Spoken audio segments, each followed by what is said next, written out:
Roostertail Talk, a podcast dedicated to everything related to the sport we all love, hydroplane racing.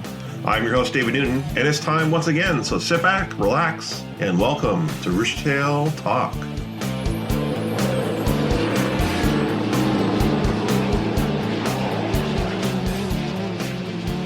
Welcome back, listeners, to episode 35, part 3 of our trilogy with Charlie Grooms. Now, in the thrilling conclusion of our trilogy, Charlie talks about the turbine years of the Miss Madison team. He goes in depth about the Hanson Brothers, their involvement and support that has really elevated the team to the next level. And we talk about a lot of things in this episode, but one other thing I want to mention to listen for is Charlie goes in depth on his time as the commish of H1. Well, I want to revisit the 80s here and talk a little bit about the Madison team in the 80s. For a number of years, you had the kind of that outdated Wing Wonder Hull Ron Sander ran for many years, and then in '87 they were able to build a new boat for the team, right? So it was I can't remember if it was their first or second boat that the team built. Can you talk a little bit about getting that done for the team? Because you guys, I believe at that time you didn't really have a big national sponsor. So what did it take to make that happen in that time period? In that time frame, you're right. We had the Wing Wonder, the Atlas, the Pay and Pack, whatever you want to call it. It's been a number of things. All have been good. But the other thing was, at the end of its useful life, if you will, it was a conventional, not a cab over. And so we much of what happened in that era and that time was really attributed to Bob Hughes and the local community, the local bank. We had decided that we needed something new. The board decided to take a leap of faith and have Ron Jones build us the latest, greatest Allison-powered cab over there ever was. You know, at the time we were transitioning, the sport was transitioning into turbine on some level, not near this as it turned out to be. At that point, there were some turbine teams, there were some piston teams, right. And we always had the dream that if we built some really, really good engines, and if we just get a boat, if we could just get a boat that would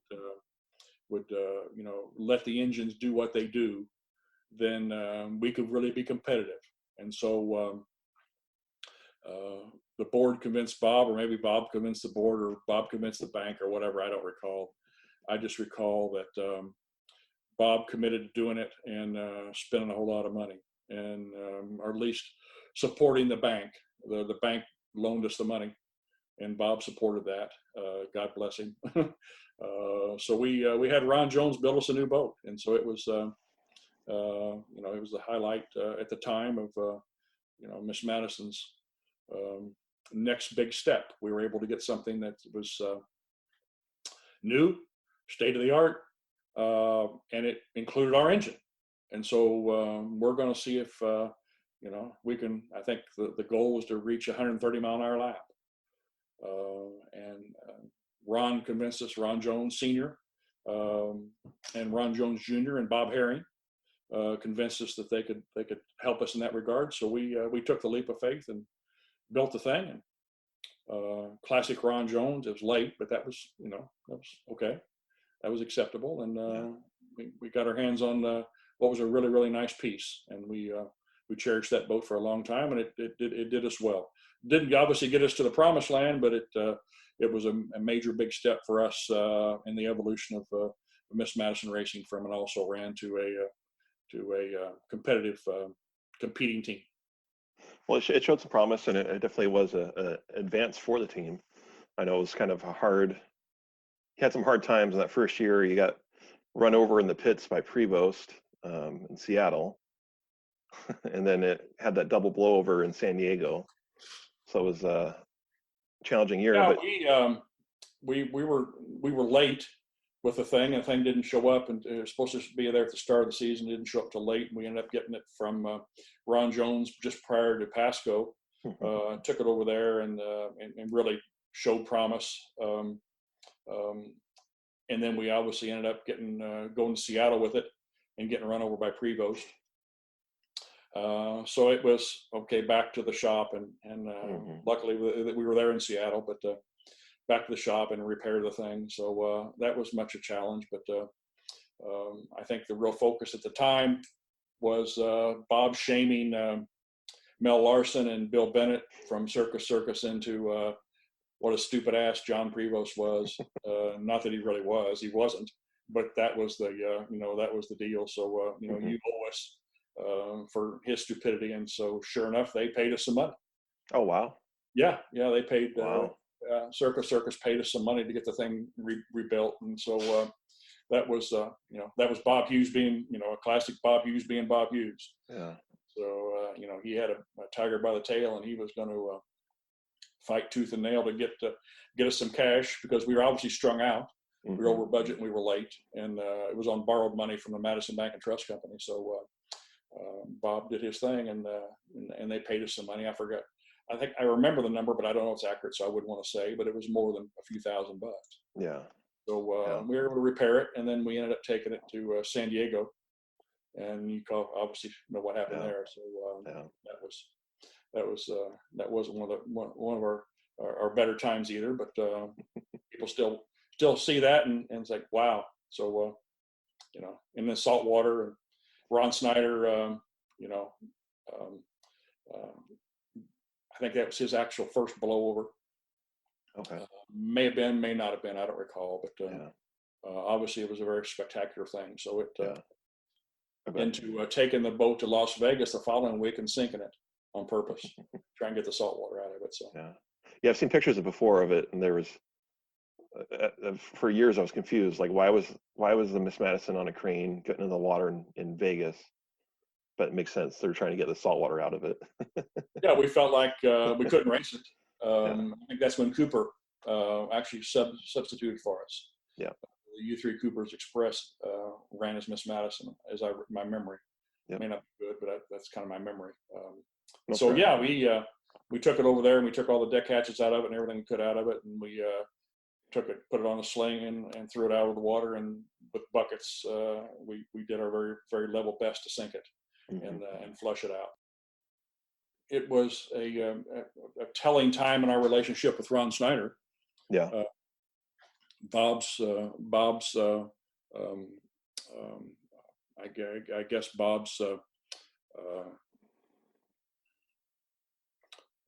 willingness to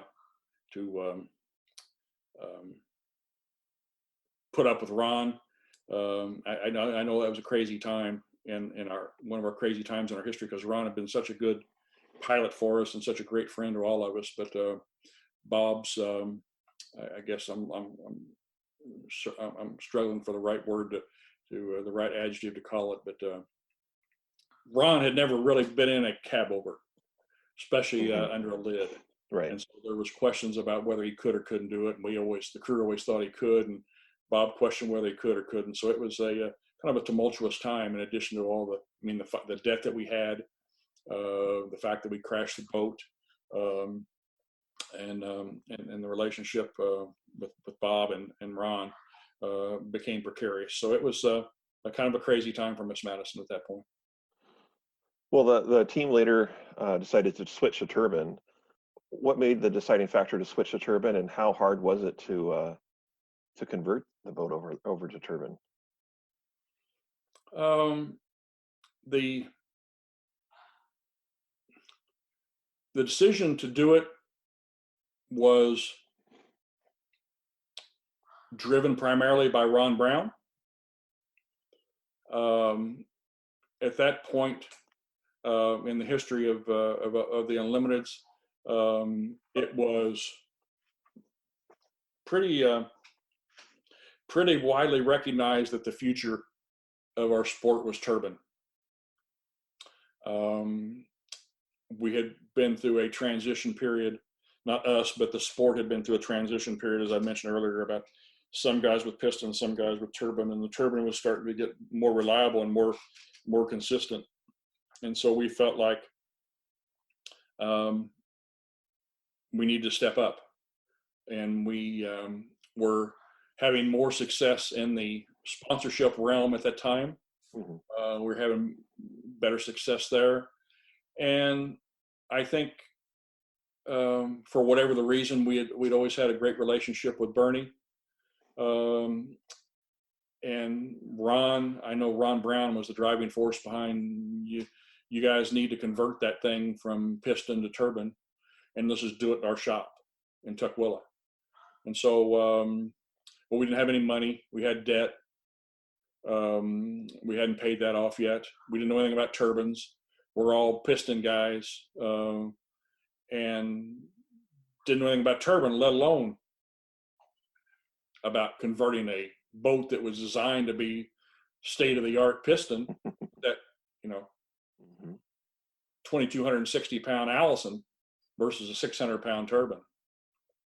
Whether it's angle of attack issues, width of the center section, bull noses, angle attack, whatever the aerodynamic circumstances were at the time, it certainly wasn't set up for turbine.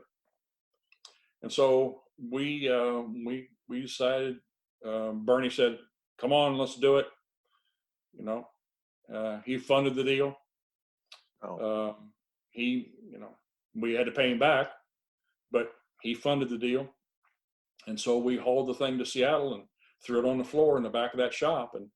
And the Bud crew, led by Ron and Lauren Sawyer and John Reinberger and a number of those guys, Mark Smith at the time, Dixon Smith, those guys were, hey, let's go.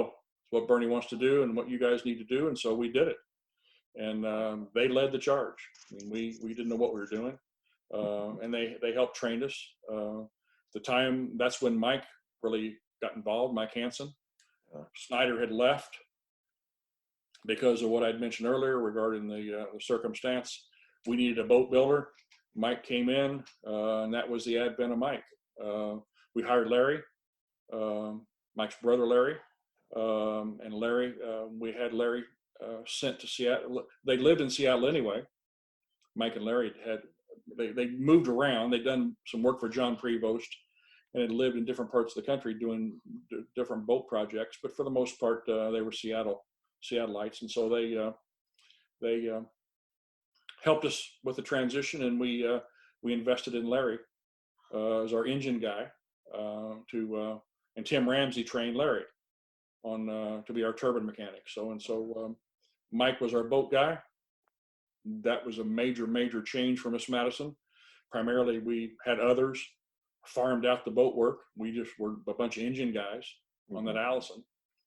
But as we transitioned over to the turbine, we needed to have more knowledge. We needed a turbine guy, and so we elected to make Larry the guy, and Tim Ramsey trained him, and so Mike did the boat and Larry did the engines, and the rest is now a 20 or 30 year history of Mike and Miss Madison, and Larry and Miss Madison. Yeah. Well, I think Mike's been a big part of. Well, I don't want to speak for the team, but I feel like Mike's been a big part of the success of the team in many of the recent years with his brother, and I know many others. But can you speak to Mike Hanson's just knowledge and what he's meant to the team as being the crew chief? We hired Mike, and I may be a year or two off, but it was back in 1990, I think it was, to be our boat guy, our boat builder. Bob was very enamored with Mike. I was too, though I didn't know Mike and neither did really Bob at the time. But we hired Mike and had him move to Madison with a young wife, and I don't think Trevor was born yet. If Trevor was, he was very, very young. But Mike came to us as a boat builder. That was his forte. He was also a driver, but his real forte, and I think his education, though he can obviously speak to it much more fluent than me, but I think he'd done some work with Kelson, Don Kelson. He'd done some work with Jones and done some work with some others, but that was Mike's deal. He was a boat builder. Mm-hmm. May have done some work with Lucero. I don't recall all those particulars prior to us, but I do know that when we brought Mike on board, everything changed, and for the good. primarily we shift our focus from engine guys to boat people.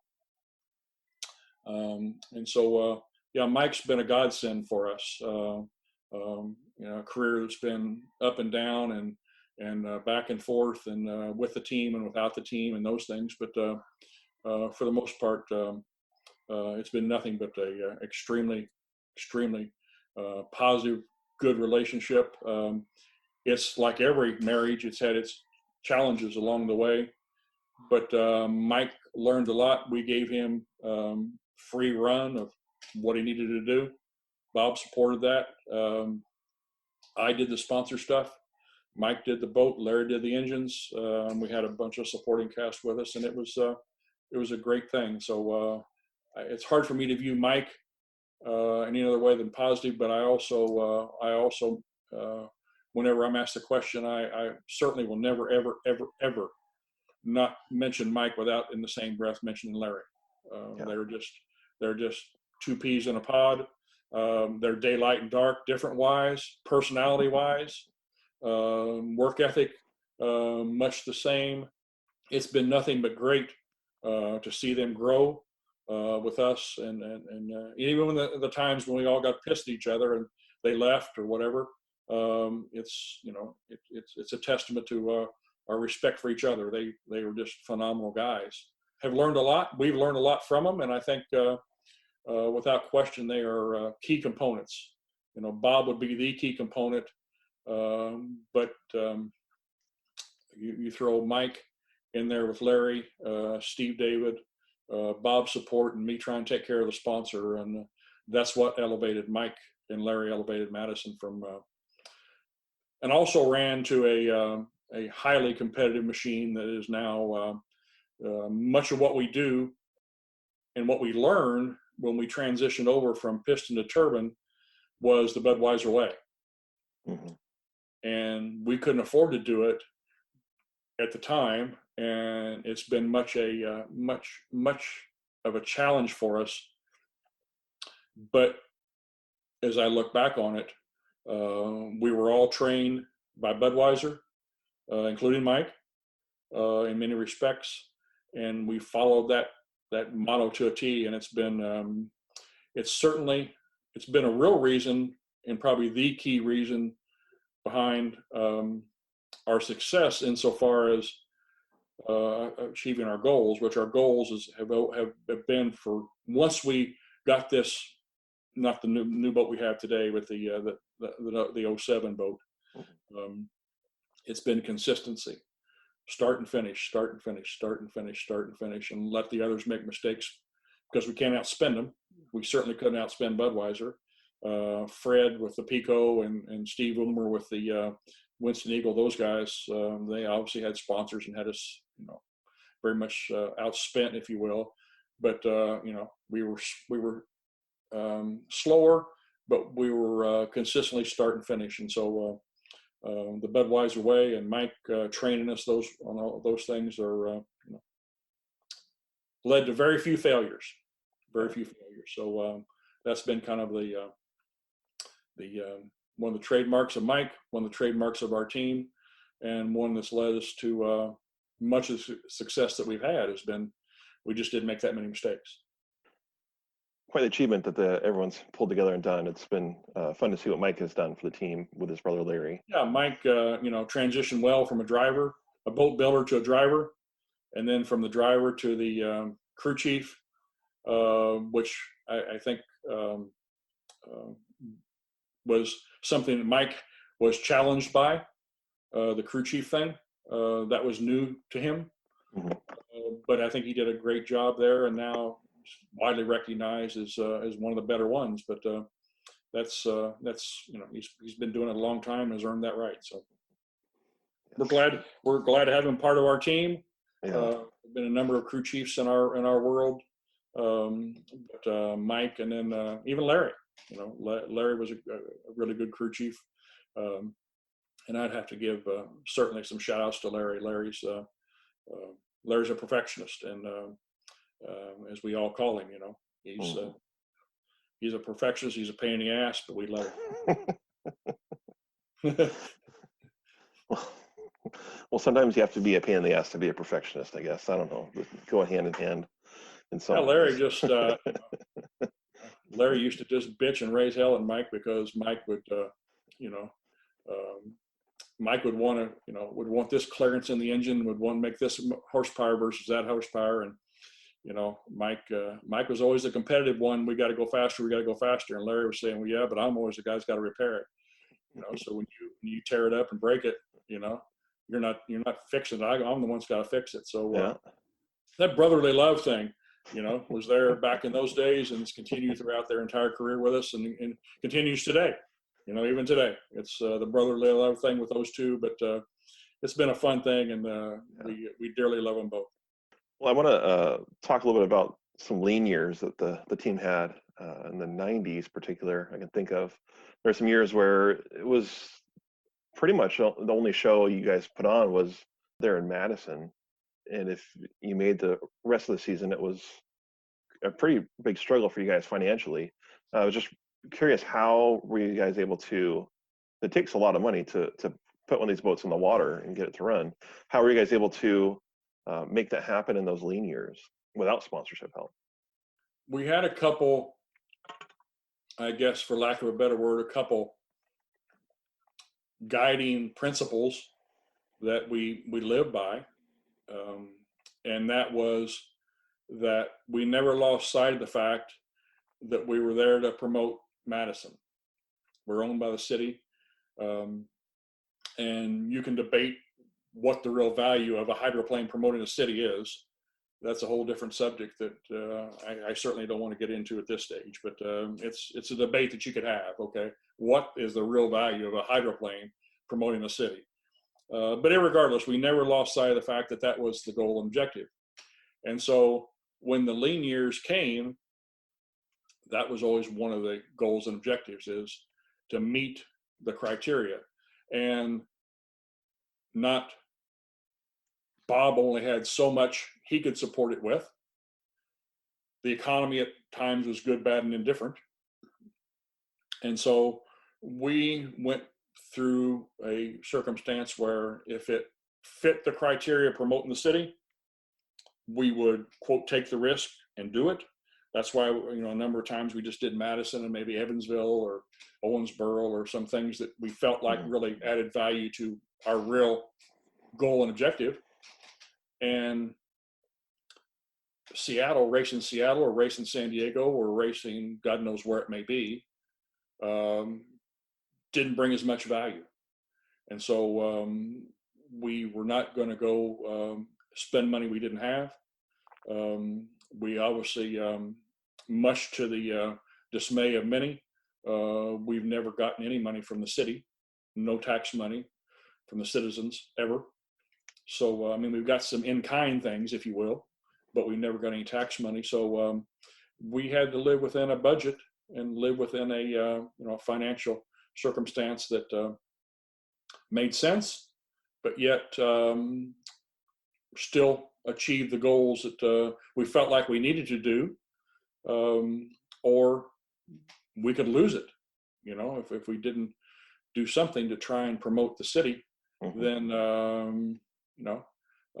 God only knows what, whether it's a city council or a mayor or God knows what would make the claim that you didn't follow your charter, you didn't do this, or you didn't do that, and you had all this debt, and who's responsible for that debt, yada yada yada. So in those lean years, it was a struggle to make sure that we accomplished our main goal and didn't really venture too far from what that really was, and that's what led to much of our circumstance. Okay. Well, I'm glad you're not, and the team is not in as lean of years now, and the team's doing a lot of great things right now.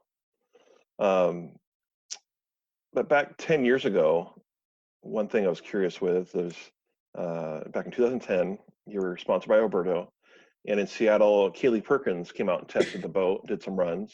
She was becoming a pretty big star on the unlimited light circuit. Looked to be having a promising future in the unlimited class, many thought. Can you tell us about how that came about, how things went with that?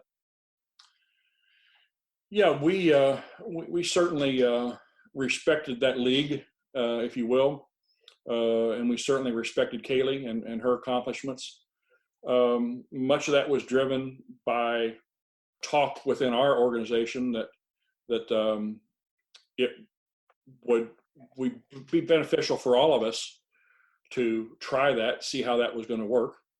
At the time, we had a sponsor in Oberto who was very much for that because it shed positive light on them and their involvement, which Larry liked and Art liked and the company liked, especially Dorothy, because we learned Dorothy was a significant part of Oberto beef jerky. You know, Art's the one who is the name and the face, but we really know Dorothy's role. We came to know that. So Oberto was very much on board with that. We were very, very lucky in that we had a driver, Steve David, who didn't find that infringing on his space, if you will. Mm-hmm. Steve was very supportive of it for a lot of reasons that were his own, but Steve was very supportive of it, at least to us. And we obviously, Steve could tell you his peace of mind from time to time. So we felt like that was really his position. And we certainly would not have moved without that. Bob was for it. Our sponsor was for it. And I think the other thing that we'd learned at that point, David, was that this was a special boat.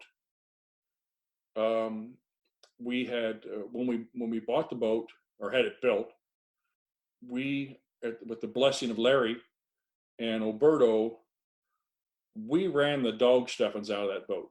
I mean, we ran it time after time after time because we finally figured out that we had what we thought was a competitive boat and a boat that could compete with Vilwalk and with some of those teams. Mm-hmm. And so, and Steve was aggressive and could be really aggressive, you know, as docile or as gregarious as you may find him on the beach at times. You know, you put a helmet and a lid over his head and he can get damn competitive.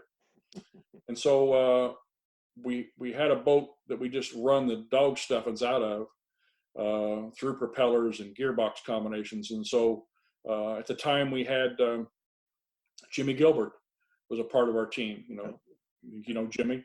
Oh yeah. Jimmy came to us from NASA and from a number of other teams. Yep, rocket scientist. Rocket scientist. But we had a rocket scientist. We had a new boat. We had a gregarious driver.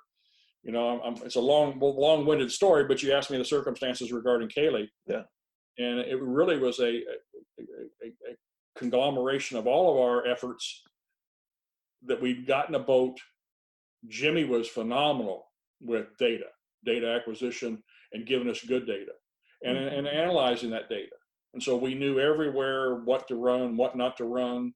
We'd run so many times, so many weather conditions, so many water conditions, so many propellers, so many gear combinations. Steve was a constant. The boat was a constant. Mike was a constant. Larry's engines were constant.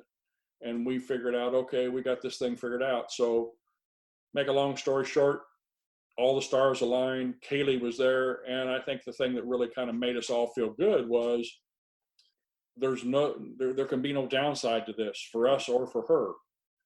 The boat is a sweet piece. Mm-hmm. It's not going to hurt her. There's a big difference between a limited and an unlimited. Okay. But this particular unlimited, it didn't make much difference what she did. No disrespect to her. She didn't know any different. She'd never been in an unlimited. And it was, in Seattle. So we just plopped her in there and we were confident and comfortable as hell that she wasn't going to get hurt. We weren't going to hurt it or her or anything about our relationship, our sponsorship. It was such a sweet boat that how can you not do this? Mm-hmm. And I think I think we conveyed that to her. And if you look at the numbers that she posted, I mean, they're phenomenal. I mean, she was like the second or third or maybe the fourth fastest qualifier for Seafair that year. Yeah. She had qualified her brother. damn near out-qualified Steve, and so it was very much a good thing, and so we were extremely happy about the whole thing, for her and for us and for Roberto, for her career, for that league and for that sport, or for that group. Maybe it will work to bring somebody from that league into the Unlimiteds. So there was just all kind of positive vibes, but the comfort level was such that we just didn't. Yeah. We didn't have any reservation whatsoever. Like, oh shit, you got to detune it, or you got to put this prop on, or you got to tell her not to do this. I mean, we obviously, Jimmy had the computer dialed in to where we knew, Mm-hmm. actually, take it to the floor, floorboard it, and go as fast as it'll go and hold on. And she did, and turned out great for everybody. Yeah. Well, it was. I think of my wife with this question, because my wife, she knew about the sport but wasn't as into it until we were dating, and that was shortly after we were together, that she saw that, and she saw Kaylee go out there and qualify in the boat, and she was kind of excited about that, the possibilities of a woman driving in the league again. So it was too bad that things didn't work out with her driving with someone else, or with your organization, but not being in limiteds. But it was fun to see her get the chance in the water. Yeah, I think we were hopeful at the time that it would be something. I know Larry Alberto was hopeful that it would be something that would transition to a kind of a next level or the next step for us. As it turns out, Steve decided to stay longer and longer and longer and longer, which we were obviously extremely happy about. But we only had one boat at the time, and so from our perspective, it certainly wasn't because of Kaylee at all, and it certainly was. The circumstances were such that there just was no seat. Yeah. And so by the time Steve did decide that he'd had enough of like I tell him, he had enough of us finally, that he decided to retire. By that time, much had come and gone. So it's unfortunate for us, maybe, and for Kaylee that it didn't evolve into something. But like you said, we were hopeful that maybe it would with somebody else. For whatever the reasons, it certainly did not. But no, we're very thankful to her and tickled death that we gave her a shot. Well, like I said, it was fun for my wife seeing that happen, and it was. Yeah, we'd like to see some girls or ladies in them today. Bianca was in one for a while. Yeah, so we would love to see that as well. It would. I think it'd be a positive for our sport. David Newton here, listeners. I really hope you're enjoying the podcast. Roostertail Talk is a free podcast that runs off of, well, basically a teacher's salary and contributions from our listeners. If able, please show your support. To make a contribution, please visit our website at roostertailtalk.com and find the support tab. Thank you. Now let's get back to our program. So over all the years being with the team, you definitely know what it takes to run a team. What do you think is the one hardest thing about running this organization?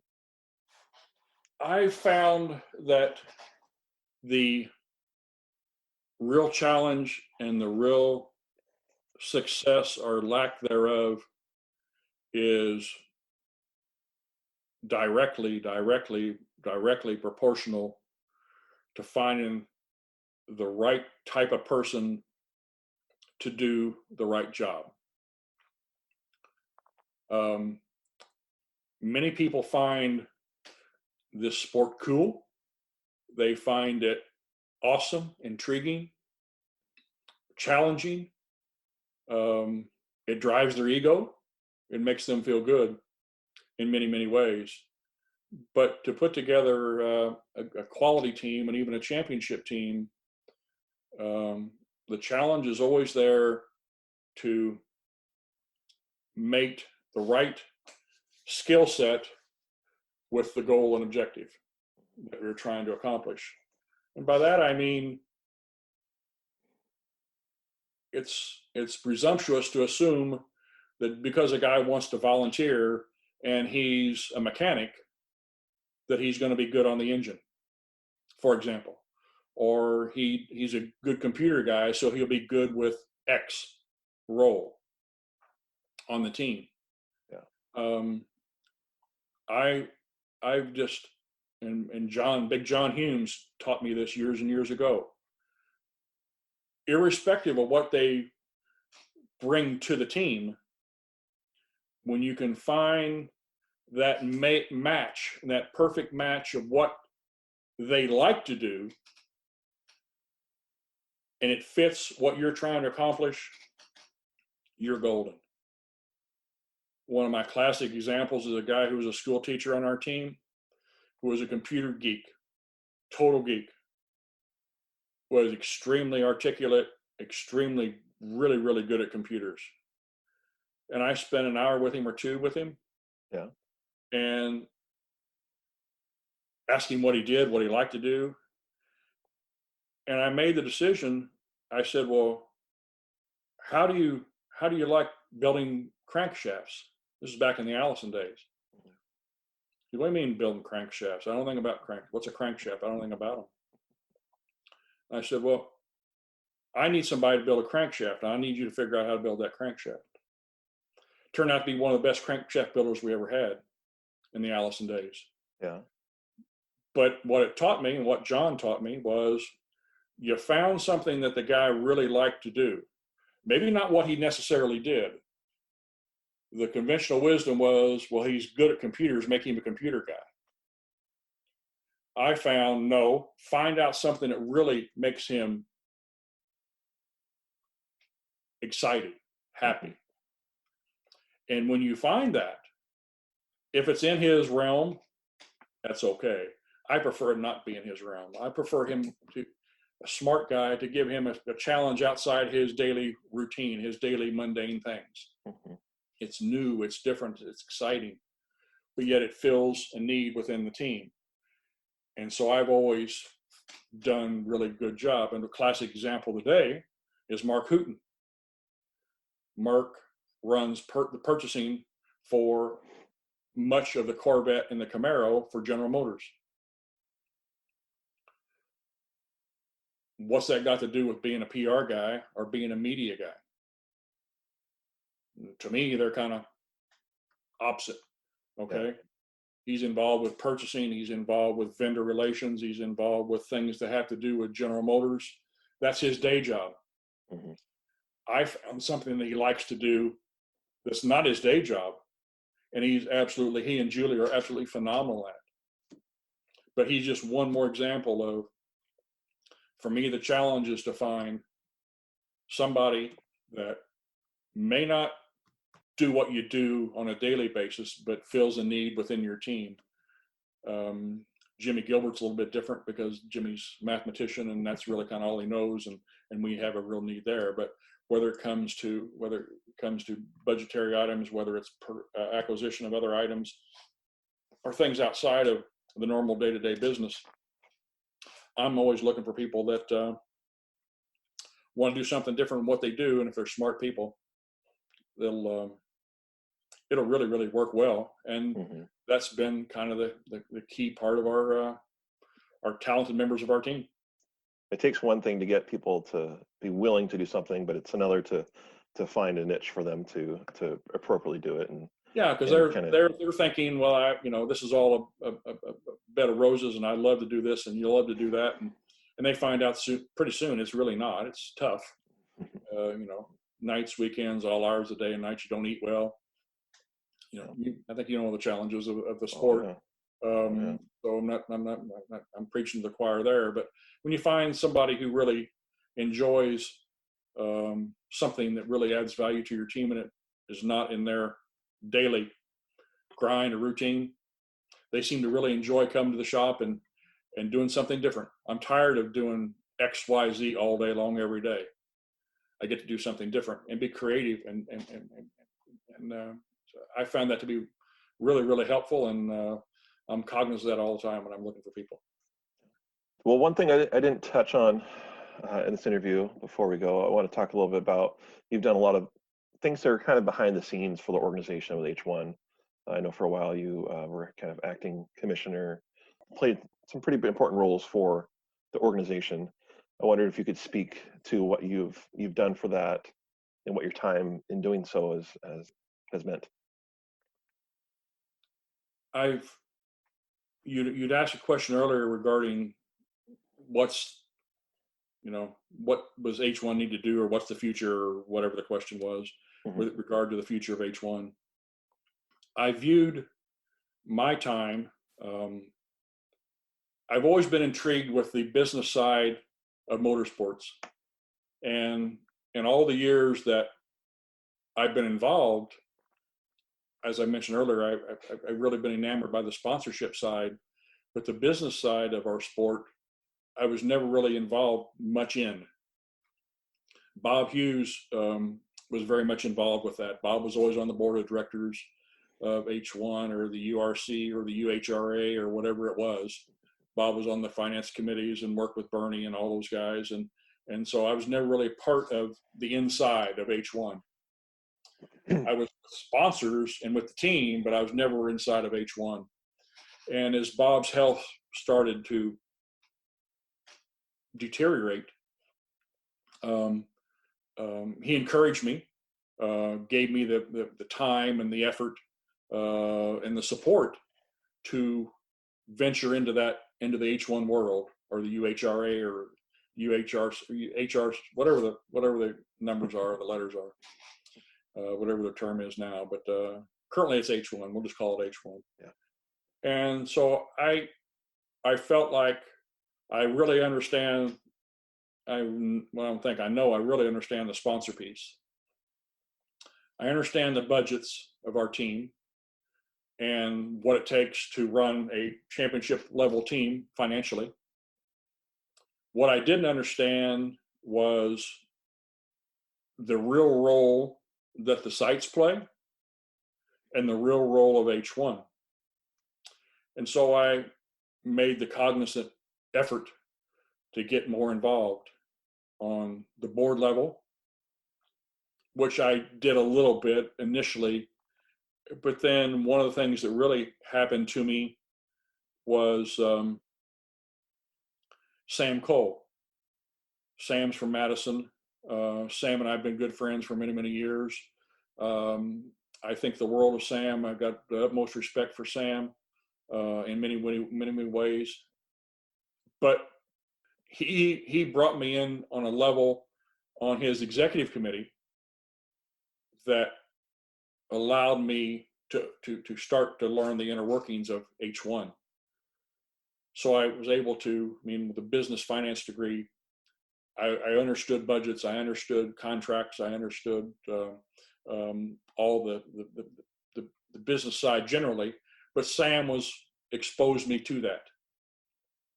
And so Sam had this executive committee outside of the board that he relied on many times to do. There was three of us, and Sam and I and one other person was Mike Denslow from Tri-Cities. And Sam would run issues by us consistently. So I was soaking up all the data and trying to really learn and understand what the business side of H1 was and how it worked and how it contributed or didn't contribute to the success of the sport. And so I listened a lot to what Sam had to say, what he was doing, was able to review the contracts, was able to get involved in some of the decision making, not board decisions, but just in advisory capacity to Sam. And that just evolved into, once Sam left, Steve David took over. And of course, my relationship with Steve was rock solid. And so I was able to really kind of understand or learn more about the business side of H1 and how things work on the site side, their budgets, their challenges, their needs, with respect to sponsors, sponsorship, fans, the other issues that they're challenged with, air shows, rock concerts, all the different things. So I was really just even at my age, I viewed myself as a sponge. I was soaking up everything I could figure out about H1 and the business side of the race site. So I volunteered to be the chairman or the commissioner on an interim basis. Many people thought that was a conflict of interest and that was a negative. I vehemently disagreed with it. I had no ownership stake in anything. I represent Miss Madison, but I don't own anything. And I'm still paid the same by Miss Madison today as I was paid back in 1977 on a per diem basis. So it certainly wasn't for any other reason other than I was trying to understand the business side of H1 in our sport. So all this exposure to the inner workings of the sites, all the contractual stuff with the sites, with the APBA, H1's relationship with, it's been on again, off again. I'm a big proponent of APBA for probably not the reasons that most people would expect or understand, but I am a big proponent of APBA, and that could be a different question, different answer, but irregardless, I'm a proponent of APBA. And so I spent a couple of years as the chairman trying to understand these things and trying to figure out. I held a forum after my first year in Seattle at our shop in Tukwila. Tried to take the input from everybody that I could listen to and dissect it. Some were pro, some were con, some were good ideas, some were bad, but they were all ideas. And I was just a sponge. I was soaking up everything I could to understand this big picture, this mosaic. What does this sport need? What's it look like? And felt like that was my attempt to try and do what I could on behalf of Miss Madison to try and make it better. I understood the H1 budget from front to back. I understood the contracts from front to back. I met personally with every race site. I met personally with every owner. I had owners meetings. I was just trying to do everything I could. I hired some consultants to help me understand television. I was involved with Seafair insofar as I didn't negotiate any of their deals, but as a representative of H1, I purposely went to Seafair's office multiple times to meet with Richard Anderson and his team to understand what are they trying to do, what does the Seafair Festival do, and how does it affect H1 and Unlimiteds, good or bad. And so, I could go on and on with specifics, but the general goal and objective for me at that point was never to be chairman or never be commissioner. That's not something I relished. I was Miss Madison. But Miss Madison at that point had evolved into the premier team, or at least the only sponsored team, or at least the only consistently sponsored team. Yeah. And so I felt like it was in everyone's best interest, and selfishly our own best interest, to understand some of the challenges that the sites have, some of the challenges that H1 has. Why don't we have television? Mm-hmm. Why do we do this? Why do we do that? Why do we have hard cards? Why do we have insurance? Why are we related to APBA or not related to APBA? Why don't sponsors come involved? Why don't they do that? Why are these are all things that I felt like, the old adage, knowledge is power. And once I gained the knowledge, I could be of help and support, because I do this, I do this 12 months a year. I'm not a part-timer. I'm not I'm not a weekend warrior. I do this full time, all the time, not 40 hours a week, mind you, or 80 hours a week, but every day of the week, I do something for Miss Madison. And so that was the method behind the madness.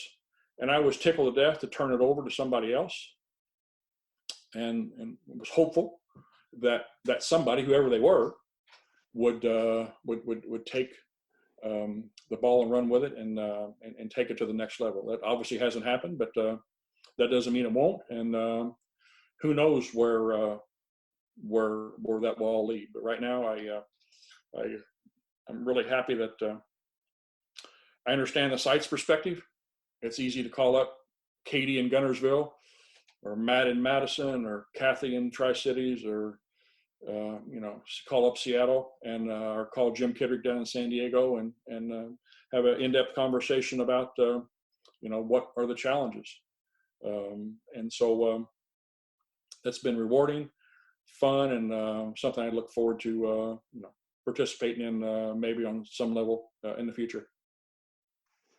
Well, thank you for your service you did with the organization. I guess I'd be remiss if I didn't, and maybe I did it earlier, but I would also have to say I couldn't have done it without Bob Hughes. And so on every chance, I don't know if Bob would ever listen to this interview. If he does or doesn't make a difference. He's still living, and I hope he, with his Alzheimer's, he still understands that I got his back, and appreciate what he did, because he allowed me the freedom to do these things.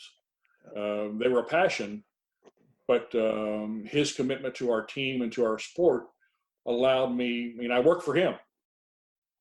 That's who paid me. Okay. But there were certain things that he wanted and wanted me to do. And so that's what I did. And fortunate for us, for Miss Madison, and on some level for the sport, Bob's support of our sport and me allowed me to do these things. And so I'm extremely grateful for that opportunity and for that freedom to go, to go do it. So kudos to Bob. Well, we do have some listeners in Madison. I'm not sure if Bob is one of those or not, but I'm sure the word will get to Bob there with that your thanks for him. Hopefully, hopefully he's very much a fan. His wife Pat's a big fan, so it's I can't repeat it enough. What Bob has done and the millions of dollars he's donated, and the time and effort for him and his employees at Clifty has been the backbone of Miss Madison. That's for certain. Well, last thing I want to share with you, thinking about the Miss Madison team, they've encompassed 33 race victories, 5 Gold Cup wins, 9 national championships. What comes to your mind when you hear these stats and these accomplishments? It makes me, I think, it makes me reflect and makes me thankful for the God knows how many volunteers that we've had that have played some role in all those numbers. Those numbers just didn't happen with a virtually all volunteer organization, except for Mike and Larry over the years. There's any number of people who I've had the pleasure to work with, the pleasure to argue with, to travel with, to listen to, who have contributed in some small way to bring. Miss Madison's a crazy story, It's, 59 years, 59 straight years. Yeah. Almost 60. This will be 60th year, I think. Wow. Yeah, it is. You're right. And there's been so many people that have contributed a lot, and some who've contributed a little. But I think back on some of those guys that, have just given their heart and soul, and we didn't win shit. We didn't win shit. Okay. And now look at it, So I'm just, that's when you mention those things, I think of some of the different guys that didn't get to experience any of that.